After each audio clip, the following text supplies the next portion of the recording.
ملک کے بلائی علاقوں میں برفانی طوفان، کئی فٹ برفباری سے نظام زندگی معطل۔ چترال میں شدید برفباری، برفانی تودہ گھر پر آ گرا، 9 افراد جاں بحق۔ دمیل میں جاں بحق ہونے والوں میں 4 خواتین شامل، ایک بچی کو بچا لیا گیا۔ مری میں 3 فٹ سے زائد برفباری ریکارڈ، آج رات مزید برفباری کی پیش گوئی۔ مری جانے والے راستے بند، سیاحوں کے داخلے پر پابندی عائد۔ مری میں 5000 گاڑیاں موجود، سیاحوں کو مری سے نکالنے کا مشن۔ سیاحوں کی بڑی تعداد کو بحفاظت نکال دیا گیا۔ ہیوی مشینری سے برف ہٹانے کا کام جاری۔ گلیات میں شدید برفباری سے مشکلات، سیاحوں کو نتھیا گلی جانے سے روک دیا گیا۔ خیبر پختونخوا کی وادی تیرا میں شدید برفباری سے سینکڑوں افراد پھنس گئے۔ امدادی کارروائیوں میں دشواری کا سامنا، 100 سے زائد گاڑیاں سڑکوں پر بند، 35 افراد محفوظ مقام پر منتقل۔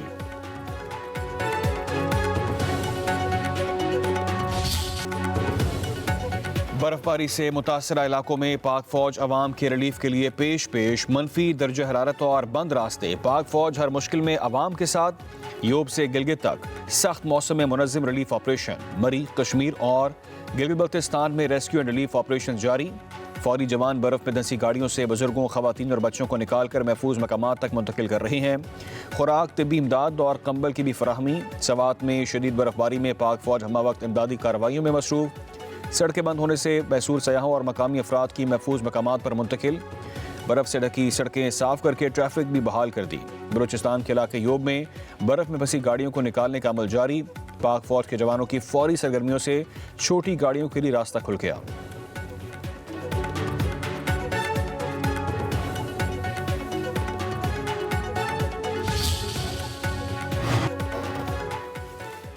شدید سرد موسم میں جذبہ حب الوطنی سے سرشار پاک فوج کے جوان سرحدوں پر سیسا پھیلائی دیوار، یخبستہ ہواؤں اور کئی فٹ برفباری کے باوجود پاک فوج کے جوان ملک کے خداداد پاکستان کی حفاظت پر مامور۔ پاک افغان سرحد پر مسلسل گشت جوانوں کے عزم، مستعدی اور پیشہ ورانہ صلاحیتوں کا منہ بولتا ثبوت ہے۔ موسم بھی پاک فوج کے جوانوں کے حوصلے پست نہ کر سکا۔ سرحدوں کا دفاع بے مثال وفاداری اور بہادری اور وطن سے لازوال عشق کا عکاس ہے۔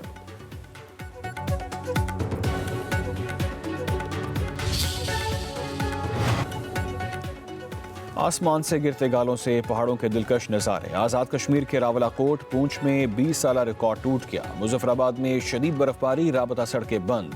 سوات میں ہر طرف سفیدی۔ مالم جمبہ میں 3، قلعہ میں 2.5 فٹ برفباری، چھتوں پر فٹ کی موٹی تہ جم گئی ہے۔ مانسیرا، شانگلہ، لوور دین، قلام، چترال، کاغان، نران، شگران میں بھی برفباری۔ لنڈی کوتل میں برفباری سے علاقے کا حسن دوبالا ہو گیا۔ ہنزا، نگر، چلاس، بابو سٹاپ، نانگا پربت میں برفباری۔ بلوچستان میں خون جماتی سردی، شمالی علاقوں میں برف پڑنے سے راستے بند۔ نوش کی زیارت میں برف پڑنے سے سنوبر کے جنگلات نے سفید چادر اوڑھ لی۔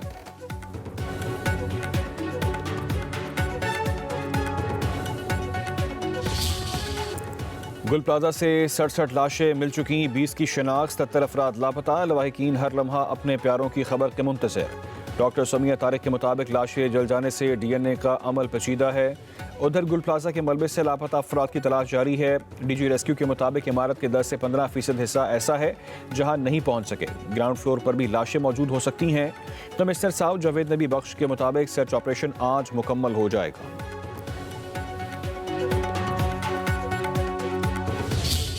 ہماری نیچے بیسمنٹ میں 16 دکانیں تھیں، ہماری پوری فیملیز کی دکانیں، ہم رینٹ پہ تھی۔ اوپر ہماری کچھ 4 دکانیں ہماری اپنی اونرشپ پہ تھی۔ اتنا قرضہ تھا اور قرضہ بڑھ گیا، 16 ارب کچھ بھی نہیں ہے، بہت زیادہ ہے نقصان۔ سانحہ گل پلازہ سے 1200 دکاندار اجڑ گئے، اربوں روپے کا سامان راکھ میں تبدیل، سینکڑوں افراد کا روزگار بند۔ ایک تاجر فیملی کی 16 دکانیں جل کر تباہ۔ تاجر کا کہنا ہے کہ عید سے پہلے سٹاک منگوایا جو آگ کی نظر ہو گیا، ہم جمع پونجی سے محروم ہو گئے ہیں، حکومت مالی نقصان کا ازالہ کرے۔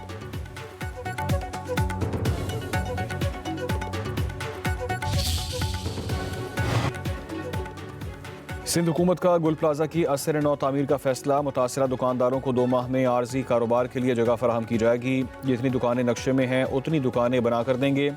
وزیر اعلیٰ مراد علی شاہ کا سندھ اسمبلی میں اعلان، کہا سانحہ گل پلازہ پر کسی کو سیاست نہیں کرنی چاہیے، سانحہ کا سیاسی مقاصد کے لیے استعمال بہت بڑا جرم ہے۔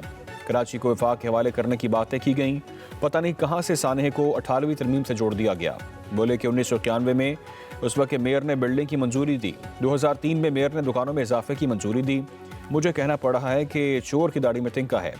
وزیر اعلیٰ سندھ کی تقریر کے دوران اپوزیشن کا شور شرابہ۔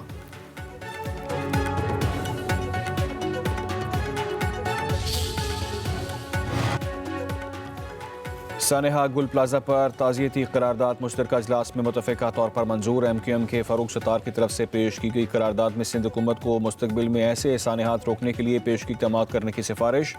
پارلیمنٹ کا فائر فائٹر فرقان علی کو خراج عقیدت۔ پیپلز پارٹی کی سینیٹر شہریت امان نے کہا کہ یہ ہمارے کسی شہر کا نہیں، پاکستان کا مسئلہ ہے۔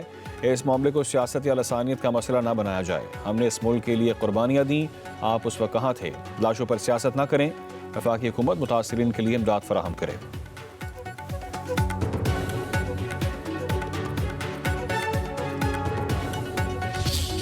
میں پنجاب کے عوام کو ان کی خوشیاں لوٹانے آئی ہوں۔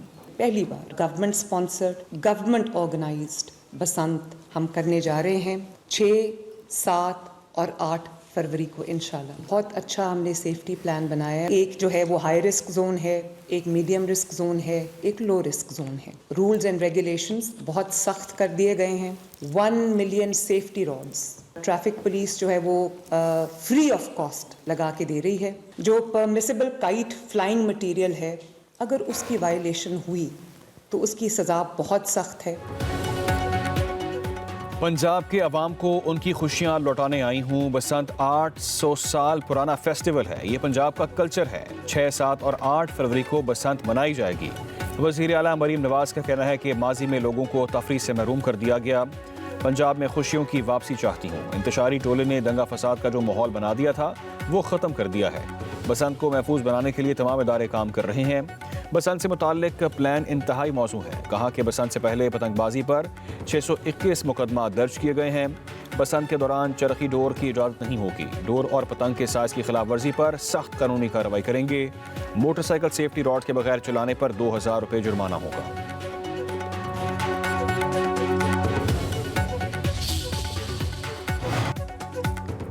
اسپیکر ایاز صادق کی صدارت میں پارلیمنٹ کا مشترکہ اجلاس۔ صدر مملکت کے تحفظات کے باوجود بلز کی منظوری۔ اپوزیشن کا احتجاج۔ علامہ راجہ ناصر عباس، بیرسٹر گوہر اور دیگر ارکان کے نعرے۔ سینیٹر کامران مرتضیٰ نے کہا کہ صدر مملکت نے دانش اسکول بل پر صوبوں سے مشاورت کا کہا، جسے نظر انداز کیا جا رہا ہے۔ اپوزیشن کی ہنگامہ آرائی کے دوران دانش اسکول اتھارٹی بل کی منظوری۔ طارق فضل چودھری کی طرف سے پیش کیے گئے قومی کمیشن برائے انسانی حقوق ترمیم بل کی منظوری۔ گھریلو تشدد کی روک تھام کا بل بھی کثرت رائے سے پاس۔ اجلاس غیر معینہ مدت کے لیے ملتوی۔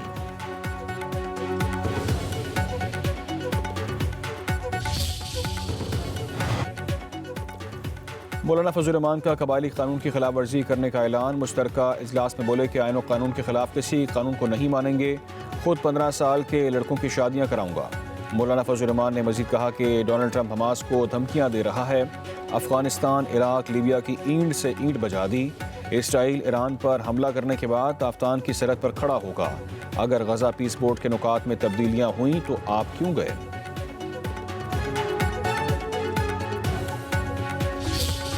پاکستان کی سلامتی، اس کے اوپر ہم کسی سے درس لینے کے محتاج نہیں ہیں۔ ہم نے مارکہ حق میں مسلح افواج نے اور حکومت نے ثابت کیا کہ اگر کوئی پاکستان پر میلی نگاہ ڈالے گا تو ہم اس کی آنکھیں نوچنے کی صلاحیت رکھتے ہیں۔ تو ہمیں کوئی بزدلی کا تانا نہیں دے سکتا، ہمیں کوئی غفلت کا تانا نہیں دے سکتا۔ ملک کی سلامتی پر کسی سے ڈکٹیشن نہیں لیں گے۔ وفاقی وزیر احسن اقبال کا مولانا فضل الرحمان کو جواب۔ کہا پاکستان کی طرف کوئی میلی آنکھ سے نہیں دیکھ سکتا۔ اتنے ٹھنڈے گرم ایوانوں کے اندر تقریریں کرنا آسان ہے۔ جس عمل پر فلسطین کے عوام نے جشن منایا، ہم اس پر تنقید کر رہے ہیں کہ اسرائیل ایک شفاق ملک ہے۔ اس اصولی موقف میں کوئی تبدیلی نہیں کی گئی۔ مسلمان ممالک کو امن کے لیے کردار ادا کرنے کا موقع ملا۔ بورڈ آف پیس میں نہ جاتے تو یہ کہتے پاکستان تنہا رہ گیا۔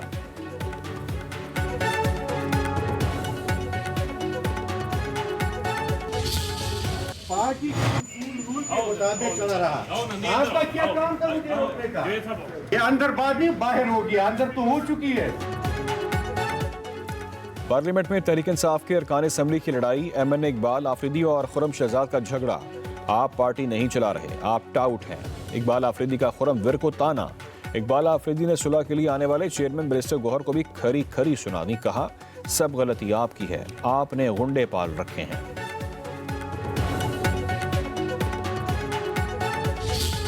یہ شہر اب لوگ کہتے ہیں کہ جینے کے قابل نہیں ہے، رہنے کے قابل نہیں ہے. تو آپ یہ بتائیں کہ 3.5 کروڑ کی آبادی کو کیا کیا جائے؟ جو اس پورے سسٹم کو مسلط کرنے والے ہیں ان کے لیے بہت بڑا سوالیہ نشان ہے کہ کن لوگوں کو لا کر انہوں نے ہم پر مسلط کیا ہے. گل پلازا کے سانحے کو اب 6 دن ہو گئے ہیں اور اس وقت بھی صوبائی حکومت کے پاس ایسا کوئی انتظام نہیں ہے کہ وہ ملبے کو ہٹا کر اور ساری جو باڈیز ہیں ان کو نکالنے کا کوئی بندوبست کر سکے. لوگ آ کے پوچھ رہے ہیں کہ ان کے پیارے کہاں ہیں، لیکن یہاں کوئی سسٹم ہی نہیں ہے جو کام کر رہا ہو. اگر کوئی سسٹم ہے تو وہ کرپشن کا ہے، لوٹ مار کا ہے اور اس طرح سے جو ہے وہ قبضہ کر کے شہر کے اوپر مفادات اٹھانے کا ہے.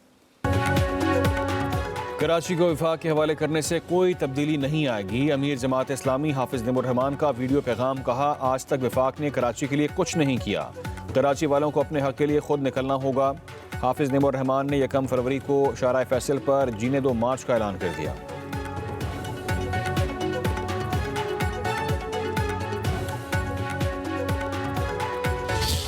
پاکستان نے ہمیشہ امن والے جو بھی کام ہوا ہے اس کی پاکستان نے کھل کر حمایت کیا ہے. اس سے غزہ میں بھی امن ہوگا، غزہ کی تعمیر و ترقی بھی ہوگی. غزہ کی عوام کی جو خدمت کرنے کا جو دیرینہ خواب تھا بحیثیت مسلمان، بحیثیت پاکستان، وہ بھی پورا ہو رہا ہے. بہت خوش آئند بات ہے کہ پاکستان کو بین الاقوامی سطح پہ اتنی اہمیت مل رہی ہے. پاکستانی عوام نے غزہ بورڈ آف پیس میں پاکستان کی شمولیت کو خوش آئند قرار دے دیا. کہتے ہیں کہ پاکستان کی شمولیت خطے میں پائیدار امن اور خود مختار فلسطینی ریاست کے قیام کی کوششوں کو تقویت دے گی. غزہ بورڈ آف پیس سے فلسطین میں امن و استحکام اور ترقی آئے گی. فیلڈ مارشل سداسِ منیر نے غزہ میں امن کے قیام کے لیے اہم کردار ادا کیا. پاکستان کی وجہ سے اسلامی دنیا بیدار ہوئی اور پاکستانی حکومت کو نڈر اور بہادر قرار دے دیا.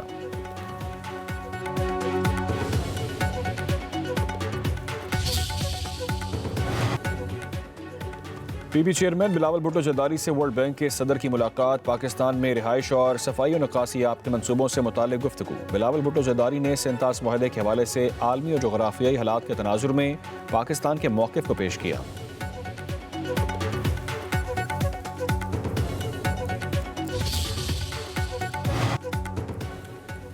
پنجاب میں روایتی جوائنٹ فیملی سسٹم کے لیے انقلابی پیکج تیار. جوائنٹ فیملیز کو اپنے گھر کی توسیع کے لیے بلا سود اور آسان اقساط پر قرض ملے گا. وزیر اعلیٰ پنجاب مریم نواز نے یہ منظوری دے دی. جون 2026 تک 1,60,000 گھر بنانے کا بڑا ہدف. اپنی زمین اپنا گھر کے 1534 پلاٹوں کی الاٹمنٹ کی منظوری. پروجیکٹ کے فنڈز بڑھانے کے لیے اقدامات کا حکم.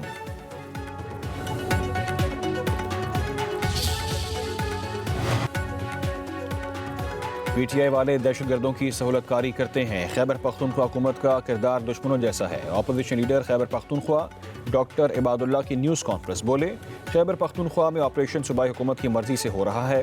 تحریک انصاف بظاہر آپریشن کے خلاف اندر سے ساتھ ہے. دہشت گردی کے خلاف جنگ کے لیے خیبر پختونخوا حکومت کو 800 ارب روپے دیے گئے.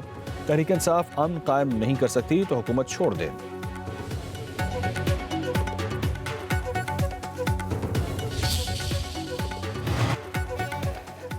وزیر اطلاعات پنجاب ازما بخاری کو اپوزیشن لیڈر پنجاب اسمبلی معین قریشی کے خلاف حد تک حیثیت کا کیس. ٹی وی پر بیان بازی پر 8 کروڑ 40 لاکھ روپے ہرجانے کا دعویٰ دائر. ازما بخاری کا کہنا ہے کہ 150-200 پیڈ افراد کو اسمبلی میں داخل کرانے کا جھوٹا الزام لگایا گیا. جھوٹے الزام سے عزت وقار اور ساکھ کو شدید نقصان پہنچا.